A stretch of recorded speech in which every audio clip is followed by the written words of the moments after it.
2011, 12, 13, 14, 15, 17, 18, 19, তার মধ্যে 2013-তে আবার দুটো।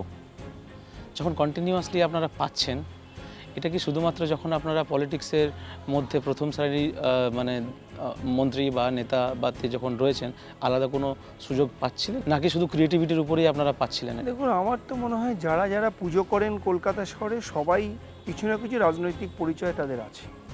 আপনি যত পুজো দেখুন, যত বড় বড় ভালো পুজো হয়, নর্থ বলুন, সাউথ বলুন, ইস্ট বলুন, ওয়েস্ট বলুন, যত কলকাতা শহরে বা তার চারিপাশে যত পুজো হয়, তার মধ্যে কোনো না কোনো রাজনীতির রং আছে। একটা পার্টি বেশি আছে। আমি কোনো পার্টি বলবো না, আমি রাজনীতির রং বলবো। যদি আপনি একটি পার্টির কথা বলেন তাহলে বলবো সেই পার্টির মানুষেরা দুর্গাপুজো নিয়ে বেশি